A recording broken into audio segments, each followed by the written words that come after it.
ప్రతి అసెంబ్లీ నియోజకవర్గంలో హైయెస్ట్ ఎవరు ఉంటారు? బీసీలు. తర్వాత స్థానంలో ఎస్సీలు ఉంటారు. ఆ తర్వాత మిగతా క్యాస్టులు అంతే.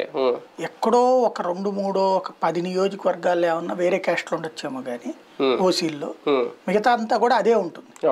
ఇప్పుడు ఈ నరసాపురం పరంగానే చూసుకుంటే 7 లక్షల మంది వరకు అక్కడ బీసీలు ఉన్నారు.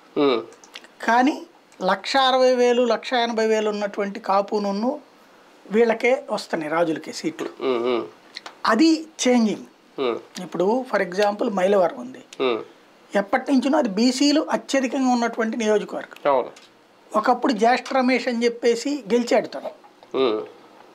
తర్వాతన అక్కడ చూస్తే ఎప్పుడు కమ్మ సామాజిక వర్గానికి సంబంధించి ఇచ్చి రావడమే నడుస్తున్నది. ఎటు నుంచి అటు చనుమూల వెంకట్రావు కాంగ్రెస్ పార్టీ, ఇటు పక్కన వడ్డే శోభనేశ్వరరావు, తర్వాత దేవినేనుమ, తర్వాత వసంత కృష్ణ ప్రసాద్. ఇప్పుడు అక్కడ బీసీకి తీసుకెళ్లి ఇవ్వడం, అది కూడా జెడ్పీటీసీకి తీసుకెళ్లి ఇవ్వడం. తన ఆలోచన ఎట్లుందంటే నాయకుడి స్థాయి అవతల ఉన్నటువంటి నాయకుడు స్థాయికి తగ్గట్టుగా ఫెమిలియారిటీ అన్నటువంటి రూట్ జగన్ చూడట్లేదు. ఇక్కడ చాలా చోట్ల అబ్జర్వ్ చేస్తే ఇప్పుడు రఘురామకృష్ణరాజు మీద ఇంకో ఫెమిలియర్ ఫేస్ ఉంది. అలా అక్కడ ఉన్నటువంటి ఒక నాయకురాల్ని తీసుకొచ్చి పెట్టారు.